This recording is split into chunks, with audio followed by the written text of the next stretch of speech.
flat share has led to friendships for me, and of course, some you always find a wacko who likes the mafia or think the left are good. It's their name, and they want to fit in. There was this U.S. congressman, and his surname actually should be pronounced Boner. It's of German origin, right? Dear Francis, I'm not racist, but ...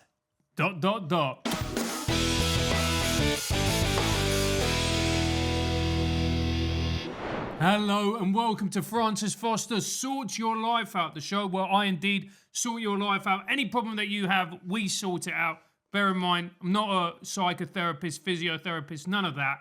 So you know that I know what I'm talking about. And I've got a brilliant comedian to come on and sort your problems out. It's the one and only, it's Mr. Konstantin Kisin. How are you? Thanks very much.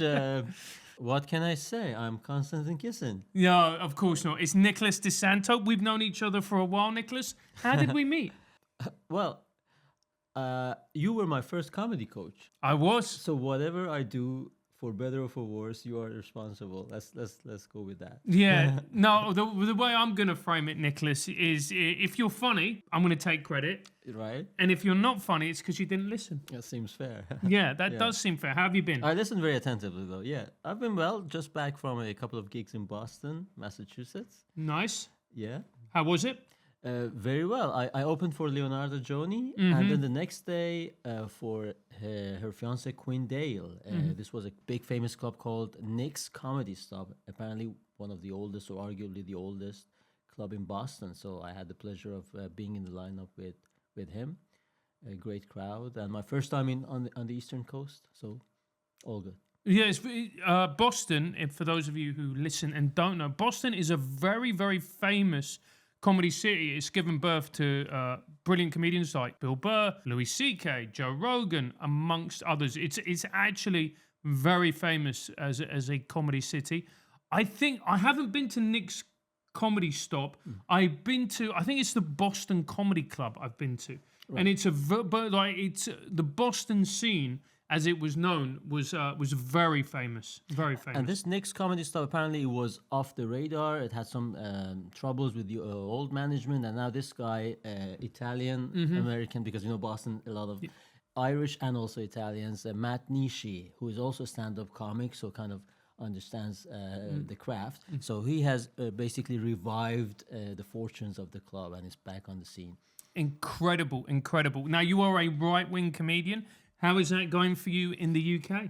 I haven't been arrested yet, so I'm just thinking how an arrest can boost my ratings, but it's not coming. Maybe because I have some dodgy ethnic background, so they are staying clear of me. But you know what it's like. You have to perform in the shires or in those exceptional venues where the owner and promoters follow the ethos of free speech. Other than that, you just go and get shellacked and hostile looks. But those videos also, ironically, are very popular on YouTube because the Americans or the Brits, they watch it and say, yeah, you stick it up to them, and we enjoy the awkward silence. And so I get something out of it either way. It's always win-win.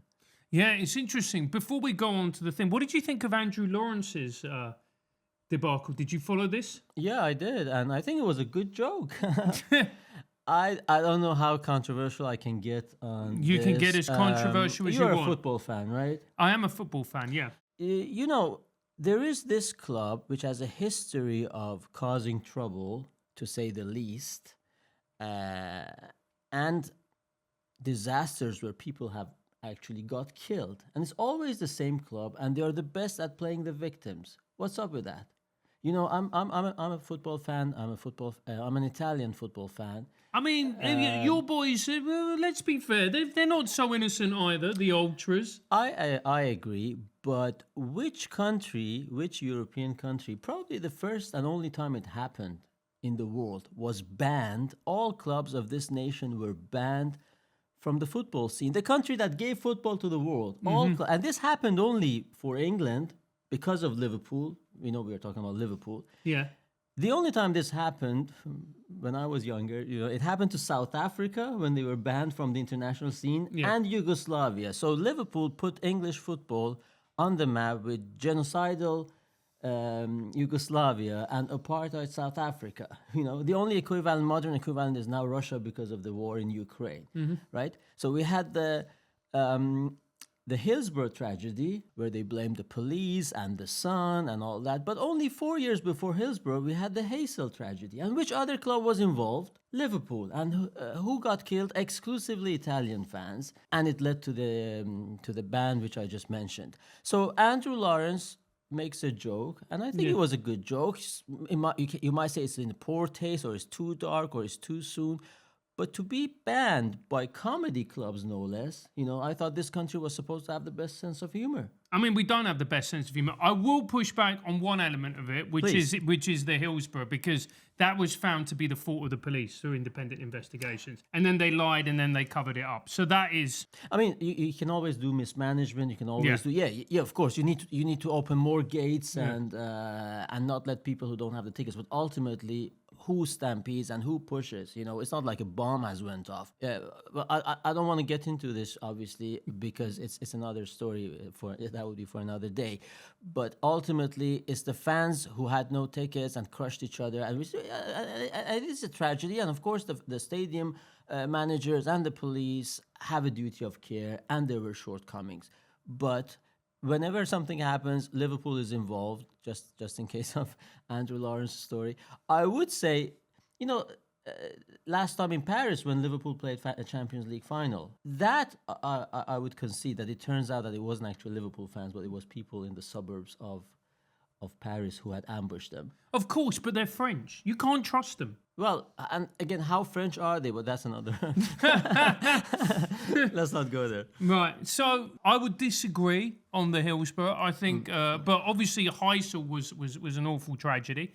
But as well, let's be fair. Your boys, the Italians, they're not Roma fans. SS Lazio. I mean, where did the letters SS literally come from?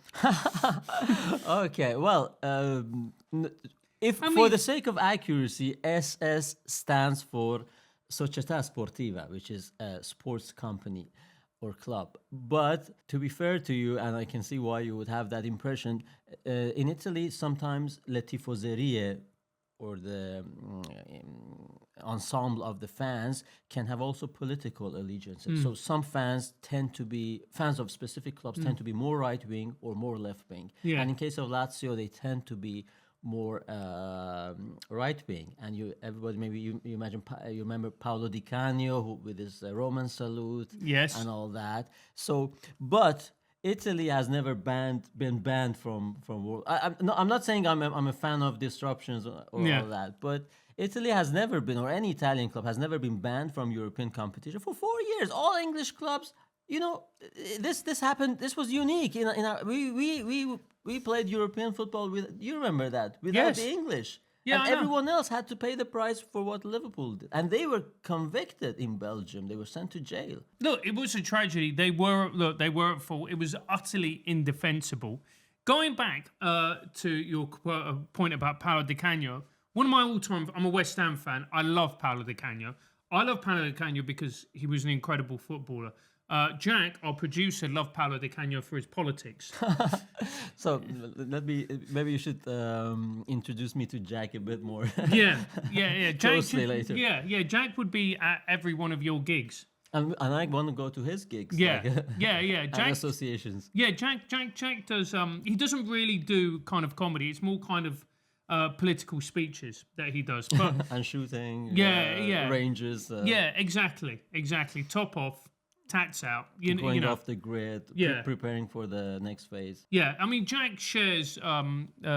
Jack is a great believer in Paolo Di Canio's statement when he scored that goal when he did a Roman salute, and he got criticised. And do you remember what Paolo said? No.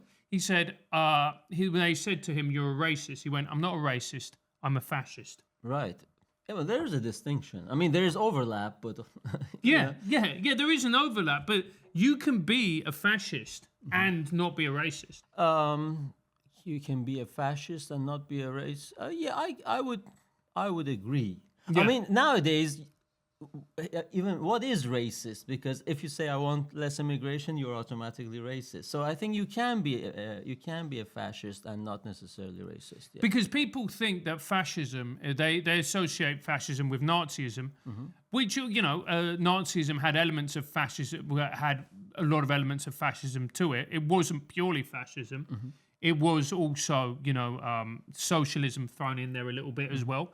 But Benito Mussolini, I don't think he was an anti-Semite. I don't think he was actually a racist. Do you want to show them your tattoo? I have no tattoos yet, but there's not much tattooable surface to start with. But, Yeah.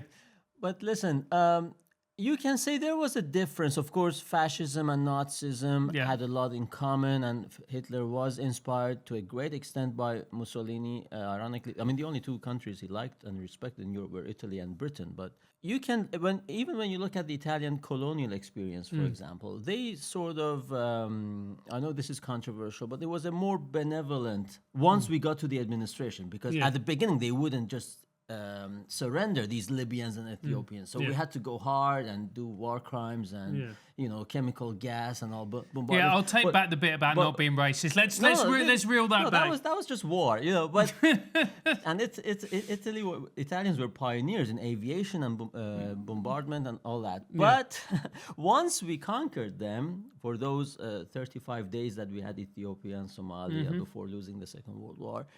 It was more a benevolent sort of administration, that they were brought in the ranks, and we had like youth organizations for the locals, whether they were Libyan Arabs or Somalis or Ethiopians, because there was this Roman idea. Because even in the Roman Empire, which was very much the source of inspiration for Mussolini's empire, you had this phenomenon of Romanization. Like we would civilize you because they were not under the pretense that we were all equal. Yeah. It was not multiculturalism. Yeah. But once you were Romanized and learned Latin, and we gave you your baths because you had to wash yourself, and your beautiful street grids and amphitheater and all that, you would be Romanized. So we had Roman emperors, maybe one or two even from Africa, definitely a lot who were not Italian or Latin from the Italian peninsula.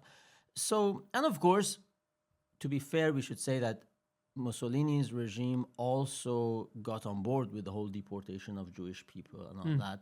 But maybe they didn't do it with the same fervor and zest or zeal. And maybe because they were aligned with Hitler, so they wanted to collaborate, but they kind of did it maybe a bit reluctantly, which doesn't justify it. No. But again, to go back to your earlier point, yes, you can be fascist, but not necessarily racist. There you go. So we've covered, I mean, if that hasn't triggered people, we've covered everything from the Hillsborough disaster to maybe Benito Mussolini wasn't an anti-Semite. I've just stumbled into a minefield, defended Mussolini. I think after this episode is aired, Andrew Lawrence will be off the hook. Yeah, I think Andrew Lawrence will be off the hook. And Jack, our producer, interestingly enough, has signed on to direct this show, produce this show, for another 12 years. Interesting. Who would have predicted that? Anyway, let's move swiftly on, because I can't believe I've said all the things that I've said. But it doesn't matter. We're going to crack on. It's going to be a lot of fun. So, this is your first question. Nicholas, we brought you on to sort people's lives out. Here's the first one. Dear Francis, I live in a house share with 4 people, and none of us know each other's surnames. We pass each other like goats, not like goats, like ghosts, and share oat milk. Is this modern living? Is this modern life? Well, I'm very much afraid so. I've had similar experiences. Have you? No, I'm very social. I like to get on with people, and then burn bridges accidentally when I say something that annoys What people. have you done? Yes. No, nothing like that. I just like make a joke and then people get angry. Oh, well, doesn't surprise me in this day and age, right? Yeah. But the thing is, flat shares, house shares, I've done them in Italy, in Germany, in the UK. Maybe the worst experiences were in the UK, not because of the UK, but because when you get older and of a certain age, you are less tolerant, you are more, you want to be, and maybe that's your nature, you want to be set in your ways, but then you have to share these spaces. And again, depends how big is the flat, the amenities, I mean, the times and schedules, do they overlap or not? Have you been there? Have you been placed there because an agency put you there randomly in these houses with multiple occupants? That's the worst, because what are the chances that you click? When I was a student in Italy, we had this interview processes, right? You would go to the bulletin board of your university campus, and there were all these ads. There was still no internet or in its infancy, so you would take these little slips, and then you would go there, and they would interview you to see how compatible you are with them. And then, of course, if you were cool or good at cooking or spoke a foreign language or knew English, I mean, you had to have. It's almost like a job interview. It was very tiresome. But once you eventually were admitted, it was more difficult than getting into university. Italian universities tend to be cheap. You would get in, and then it was more likely to be clicking with people because same age students, and you had already been screened and selected. Whereas sometimes you found yourself out of necessity with people who might have very different jobs and aspirations and rhythms, and it's a bit of a problem. So I don't know if I'm solving this gentleman or lady's problem. What can I say? Either earn more. Is there an inheritance coming? Or maybe you can change flat share to find people. I mean, it always pays off to be on the look for a new opportunity. Maybe you have friends and they are in the flat share, because it's sadly very common, even people our age, and then they have a vacancy, and you just move to a place where people are a bit more friendly. Yeah, I've lived with people that I didn't know before, and I've done the whole interview process for getting new people. It's a bit odd, isn't it? It's a bit odd because you don't. It's going from 0 to 100 if you think about it. You go from not knowing someone to living with them. Absolutely, and then it's an intimate setting, right? I mean, it's kind of, maybe it can be a basis for some material. I don't know, but like we were college kids, right? Yeah. In this case, for example, and they're having sex, and you can hear everything, right? And then they come out. I mean, so there are some benefits to it. Well, I mean, yeah, if you enjoy that sort of, and then. We had this friend. I mean, and we were poor, and my Bologna was expensive, right? Big college city or town. So these two girls kind of shared the same room, and of course, me and the other guy, who is still a friend of mine, we were just giggling because. But this other friend of ours, she had to move out of that room, because the other girl wanted the room to herself and her boyfriend, and she was mad about it. We were giggling or kind of enjoying it. I mean, up to a point, but then the fridge thing, like this happened to me in England. Like, I come home and find the passive aggressive note. In this case, very very much aggressive. Was that your pizza? It was my pizza. Sorry, I mean, these pizzas, they are mass produced, they all have the same box. Get a pizza on me, next time you don't see your pizza there. It was an honest mistake. It was an honest mistake. Yeah, come on. Did you think that the pizza was theirs, or did you just want to eat the pizza? Honest to God, it was Pizza Ristorante was my favorite. Dr. Utke. Pardon? Was it Dr. Utke? Yeah, in Italy we call it Pizza Ristorante. Yeah. But ironically, it's not exactly Ristorante quality, but I don't know. Can we be sponsored by them? Can I mention brands? Yeah, of course you can. Okay. Yeah. So yeah. Sometimes, I mean, flat share has led to friendships for me, which continue to this day. And of course, you always find the wacko who likes the mafia or think the left are good. What can you say? Who likes the mafia? I don't know. Like, I've interviewed a former head of the mafia. Really? Yeah, head of one of New York's crime families. In retirement? He's in retirement now. Okay. And the episode is out or what? Yeah. The rest of the episode is out. It's the guy is called Michael Francis. His real name is pronounced Michael Francese. Okay. But he calls himself Francis, and I don't want to correct him. Well, that's the thing in America, right? Because once they have these original names, they decide to change. They kind of Americanize or anglicize the pronunciations. Yes. That's why you have Stein and Steen Yeah. and Stein, because everybody decides how to pronounce their names. So Francese means French, Yeah. but yeah, if he wants to call himself Francis, because otherwise he has to keep correcting people. But it's not just Italian Americans. I did a gig. I opened for a comedian, very nice man, called. He introduced himself to me as Luis J. Gomez, and he's from Puerto Rico, and his name is spelled Luis, and I'm like, no, your name is Luis. That is Luis. that's my grandfather's name, who's Luis. from Venezuela. Yeah. Your name is Luis, and then I was gonna say that, and then my head kicked in and went, Francis, you've pissed enough people off in this world. Yeah. I mean, it's their name, and they want to fit in. Maybe that's. I mean, Luis. I don't think he would have a big problem in America. But there are some names. There was this U.S. congressman. I don't know if he's still in the Congress. He was the spokesperson for one of the two sides, actually, and his surname actually should be pronounced Boner. It's of German origin. Right? It's not Boner. There's an H in there, but he insisted and obtained that his name be pronounced Boehner. So everybody calls him Boehner, right? Because obviously Boner would have been a bit funny like that. Yeah. Yeah. I mean, there is a U.S. congressman. Oh no, he's a disgraced U.S. politician, former candidate for New York City mayor, called Anthony Weiner. Yeah. Again, because that means someone who comes from Vienna. Simply, yeah, because Wien, and of course in German it would be V, because W is proper V. It would be Wiener, but yeah, what can you do? Well, exactly. Change your name. So Anthony Weiner. But anyway.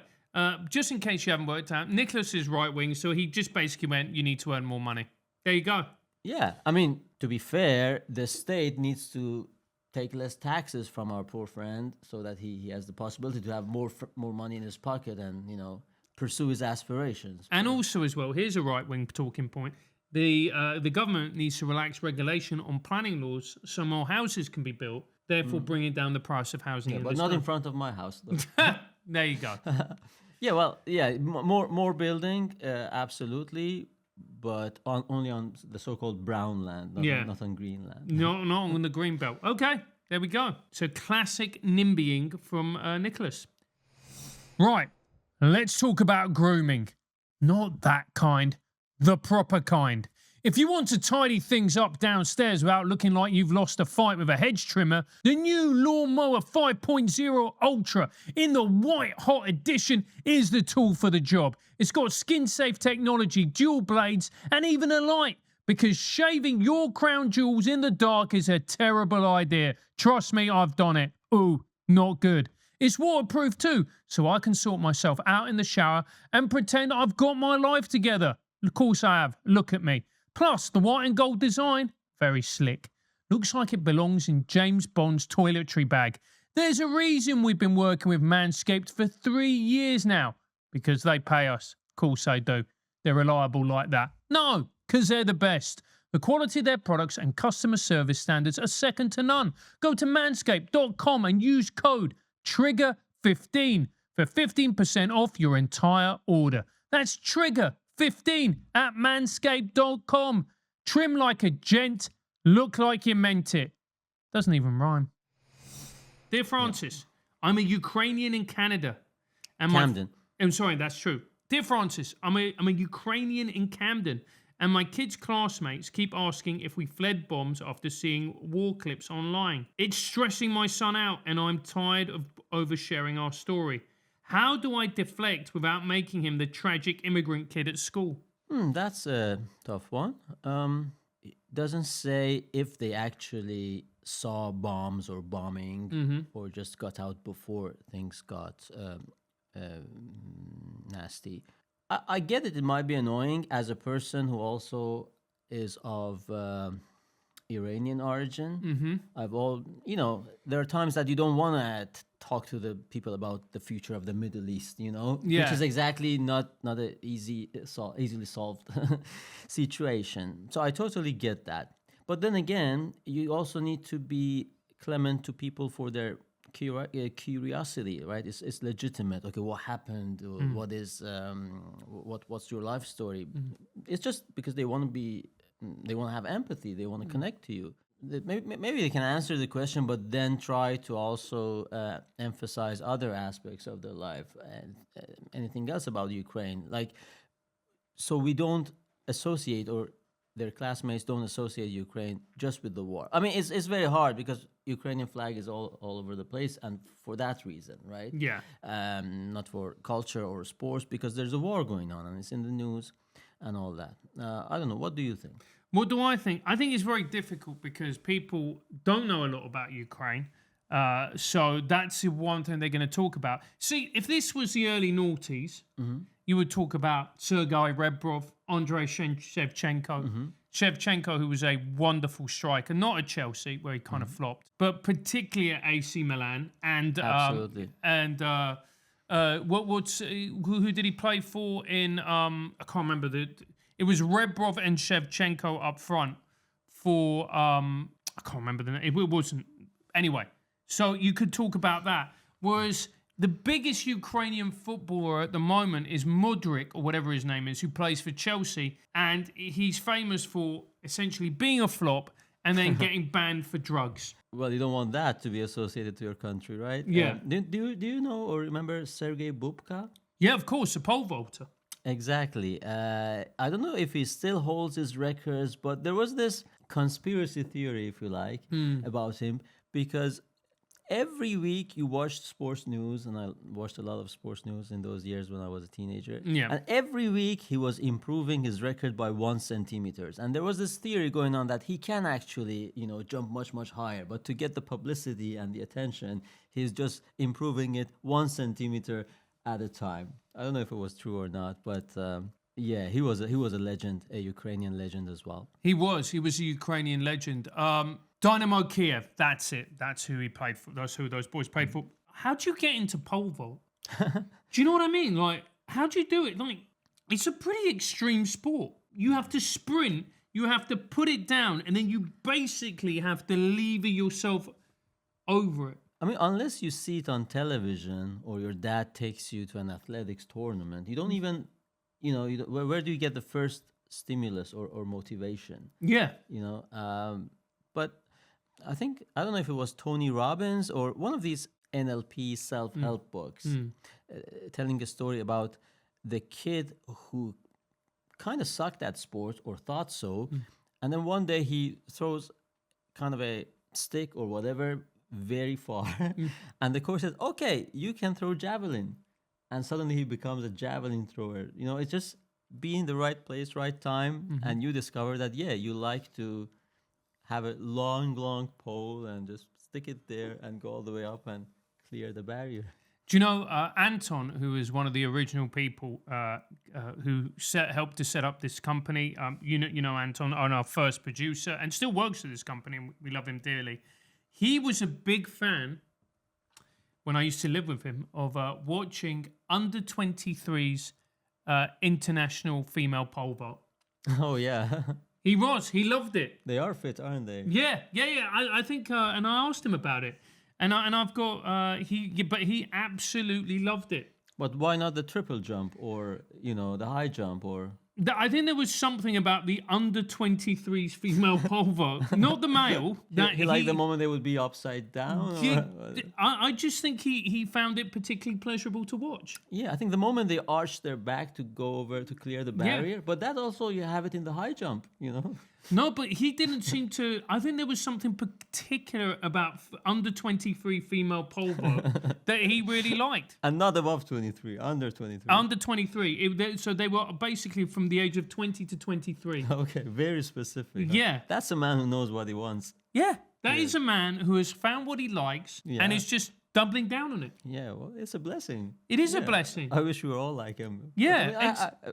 I have a wider range of it. I watch all athletics, and tennis, beach volleyball. Beach volleyball's brilliant. Yeah, I also watch women's football. Don't tell Leo cares. But if Italy's playing, I watch them. Women's football. Do you know, I don't watch women's football, and I'll tell you why. Because I think with women's football is the skill level is particularly low.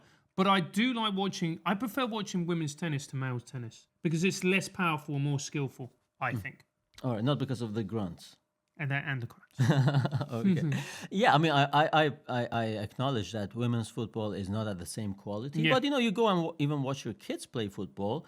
The problem is when the establishment has suddenly embraced this dogma. I mean, with zeal and propaganda, that it has almost become a religion of the state, right? Yeah. Thou shalt love women's football, and it's as good as men's football, and it's not true. But just I'll watch it. I mean, Italy's playing. I watch curling as if Italy's playing, but just don't shove it down our throat. That's what I'm saying. Absolutely, particularly if you're a trans athlete. Next, Cheeky. Dear Francis, I'm not racist, but ... This is how you know this is a good one. I do think some cultures are louder than others. Is that allowed? Why didn't you open with this? We should have done. I'm not racist, but I do think some cultures are louder than others. Absolutely. This is almost fact, isn't it? Of course. I thought he's going to say I'm not racist, but I think some cultures are inferior than others. Yeah. And I would have gone with that too. Who are we kidding? But anybody who has traveled on London trains, I was speaking of, I'm fascinated by woke commercials, right? And I was watching this commercial for kind of noise canceling headphones on the train, and the whole sales pitch was, people are loud and noisy and bother you on the train, so have these headphones and canvas. But the protagonist of the advert is a black woman. I mean, how is that possible? Just like when you watch video doorbell ads and all thieves are white men. It's totally inaccurate. But some cultures are louder, and I experience that every day. I mean, Italian culture is loud. Italian culture is loud. There is a bit of a misconception here, if I'm allowed, because there are also quiet Italians, but you don't hear them because they're quiet. But typically in Northern Europe and in America, when we say Italian, people of Italian descent typically come from the southern part of Italy, and they are a bit more solar. Just they're like that even when they're happy. They're just a bit louder. And I acknowledge that. But at least they don't eat smelly food on train, because Italian culture does not accept eating standing or walking, never mind on a train. So I mean, what I'm saying is that at least you might get some noise from the Italians, but no smells on the train. No smells, which is fair enough. I have one of my best mates. It's called Alexis, and he's half Italian. And I remember when we were on holiday in Italy, his family are from the north. They're from a place called Udine. Well, not a town near Udine. Good pronunciation, by the way. Thank you. And but here's the interesting thing. When we were in Italy, they thought he was from the south, and he got very pissed off. What does he look like? Fair? Or, no. He goes dark very easily. Okay, but generally he looks like Northern Italians or Southern Italians. He's got a bit of the south to him. Yeah. Yeah. I can see how that can be a bit. Yeah. I mean.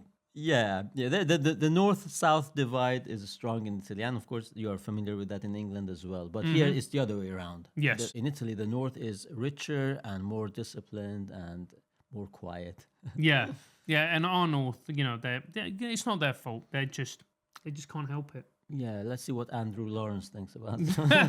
Andrew, come on the show. All right. Do we have time for another one, Jackie? Yeah, one more. Okay. Dear Francis, I've started calling my dad every Thursday at the same time. We don't say much. Sometimes it's just weather and footy. But I panic if I miss it. Is routine just a modern way of coping with fear? So he or she fears of missing out on the weekly talks with. No, but their dad? Basically it's a he, because he's talking about football, right? Unless it's a lesbian. So what he's saying is that he calls his dad every Thursday at the same time, and it's become a routine. But he feels distinctly uneasy if he doesn't adhere to a routine. Is a routine just a way of coping with fear, do you think? I'm not sure. I mean, routine can be good because it gives your life some sort of rhythm, right? And some sort of order and discipline. In this day and age, first of all, it's already good that they have a routine because you need routine if you want to learn a language, if you want to go to the gym, if you want to be good at your job, if you want to publish podcasts, you need routine because This is true. consistency and order, Yep. bears fruit and keeps your audiences waiting and engaged. So that's good. But then a routine for the sake of routine, or if it becomes a bit pathological, like okay, this week maybe we talk on Wednesday or on Friday. What's wrong with that? So yeah, you can mix it up. I'd say the good news is that he is already in touch with his dad, and in this day and age, that's already a good thing. Even if it's just weather and footy, which are two big things in this country anyway. Yeah, it is. It is. And I think the real answer to this question is it's not a modern way of coping with fear. You're just autistic. Well, who isn't? That is true. Everybody's autistic. Are you autistic? I have been told I might be, but I haven't dared to take the test. I don't know. Do I get a blue parking badge with it, or I get nothing, right? No, you become neurodivergent and you become oppressed. Yeah, all right. But, I don't like talking about my neurodivergence in my routine, so it's not be of any help, comedy-wise. It wouldn't be? No, because nowadays you stand out by being normal. Haven't you noticed? Yeah, that is true. Because every second comic is, okay, hello, I'm gay, and hello, I'm autistic, and hello, I'm brown or mixed race. Yeah. So it's like if you don't have a tattoo, you stand out, right? That is true. People remember me. Oh, that's the guy who didn't talk about being autistic. I don't think that's what they're talking about when you do your material, Nicholas. If I'm in Camden, I kind of tone it down. Do you tone it down? Well, it depends. When I opened for you in Camden, and thanks for that Yeah. show, remember? Yeah. Yeah, depends what I'm in the mood, because I don't want to go off the track, but as a comic, you reach out to promoters and you want to do gigs, and sometimes they look out my material and they get scared. But obviously, if I'm doing a mainstream comedy club, I'm not going to do hard-hitting politics, because people have come there maybe with their first dates. Not a good idea, but you come there with your date or your Yeah. first date to a comedy club, rather than talking to her. Anyway, so you don't want to, put people off or be too controversial. So you tone it down. Depends. If the crowd has already come to see me, Yeah. or if the venue or the gig has a reputation for free speech or political, then it's a different story. Yeah. So long story short, if I go to Camden, it's not always, Trump and pro-life. I mean, those are the two things. Those are my main two things. Yeah, Trump and pro-life. We can do one more. There you go. Jack's enjoying it because finally he's got someone on who reflects his politics. My favorite producer. Yeah, of course. Well, you just said that when you saw he had blonde hair and blue eyes. Dear Francis, I sometimes watch people scrolling on their phones at bus stops and feel like I'm looking at a ghost. Is that bleak or just modern? Well, why can't it be both? Obviously, the world is on our phones, and people are scrolling, or to be more precise, doom scrolling, as people call it nowadays, is bad because you waste a lot of time. There's so much entertainment, even funny clips. Watch our shorts, by the way. Yeah. This does not regard that, but yes, you miss out on opportunities to connect with people. I was watching this dating advice channel on YouTube, and she was like, rightly so, saying, always your head down, so you miss out on the opportunity to, see other people, smile to them, exchange. Well, depends on the train you travel with, because sometimes, But yeah, you miss out on these opportunities, or you don't appreciate your surroundings. That is true. But then again, if you do your shopping and if you do get your news or you listen to Francis Foster on your phone, you got to be scrolling. So ancient Romans said, in medium stat virtus, the virtue is in the middle. So it's all about balance, right? I agree with you Why were you looking at dating videos if you're married, Nicholas? Ask the algorithm. No. I get, how it's like you want to buy, like I wanted to buy a bunk bed for my daughter after she pestered me for like 6 months. Yeah. And I got it, but I've already bought the bunk bed. Yeah. That's the algorithm for you. Or it offers me to learn Hebrew in Israel, but also Muslim dating. So make up your mind about who I am. Muslim dating and learning Hebrew in Israel don't go together. No, because maybe you want to learn Hebrew, but you like shagging Muslim ladies. Yeah. Maybe you just like to live dangerously. That's true. So, okay, I take it back. The algorithm knows me well. Yeah, the algorithm knows you well. So dating advice. Dating advice. There's a lot of people. I actually find this really sad. Young people, particularly young men, say that they wouldn't approach a woman in a bar or a coffee shop if they found her attractive because they would be worried that by approaching a woman, they would be construed as creepy. Well, it's pretty bleak, isn't it? Yeah. I mean, I haven't been doing it for a while, as we established. Yeah, you're just studying for dating tips. Yeah. Just for my comedy routines. Yes, of course. It's just research, right? Yeah. I'm sure your wife thinks the same way. Yeah, absolutely. But the point is, after #MeToo and after all these HR stories, and after all these videos, have you seen the videos of the girls who go to gyms in bikinis and then, oh my God, these creeps, I'm gonna do some squats and stick my bum up doing whatever routine I'm with the phone, and somebody just creep, and then they're outed on social media as a creep. I used to go to the gym when I was not married, so nowadays I don't need to. That's the correct attitude. It was like 10 years ago, not ages ago, in Germany. Yeah. And you know what the Germans are like. So this was a gym which also had saunas, and saunas were mixed, and people were naked, right? Men and women? Yeah. Jesus Christ! And yet, this is my point. I'm losing you, but this is my point. In the actual gym where people were lifting and stuff, girls weren't dressed like that. Things have changed. But anyway, I kind of... No.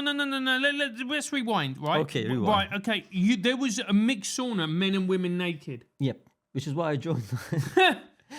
No, women had their own women-only sauna if they wanted to, but there was also the mixed sauna for those who wanted to mix.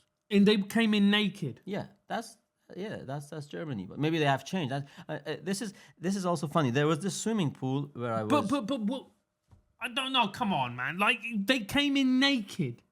Yeah, I mean, well, then you sit. Maybe you wrap a towel around yourself. But the showers were mixed. So there was naked men and women just. Yeah. Also in the swimming pool, once a week they had the so-called FKK or FKK day, which everybody goes naked. It's textilfrei, or no fabric. And another day of the week they had Muslim women only. to cater to different demographics. I don't know how the situation has evolved, but my point is that the dress code at the gym, like they're virtually wearing underwear or bikinis and complaining about creeps, whereas men are wired and programmed biologically to notice these things, especially if they're young and single. So what I'm getting at is that we live in times where men are intimidated, because other than the usual rejection and fear of the rejection that you need to overcome, now the #MeToo and the possibility of being outed as a weirdo or creep on social media is also something to deal with. There you go. I still can't believe you had mixed saunas. I mean, Jack has actually started. I could see him when he was on his phone going, absolutely. We're heading over to Berlin now. Cologne, actually, but yeah. Cologne. So Jack, there you go. Jack's off to. He's actually left, so he's off to Cologne. Nicholas, thank you very much for coming on the show. If Thanks for having me. Yeah, it's been a pleasure. If people want to find you online, where do they go? My YouTube channel is called Anglo-Italian Comedy, Nicholas De Santo on Twitter or X. I am at Nico_De Santo. Fantastic. Guys, thank you very much for watching the show. Please remember, we've got loads of episodes all evergreen with fantastic comedians and great people. Make sure to check them out. Make sure to like, subscribe, and leave a comment as well, because it all helps. You've been absolutely wonderful. We'll see you next week for another Great episode of Francis Foster, Sort Your Life Out. We are now all off to Germany where we're going to do a little bit of saunering. I'm going just for the Muslim women.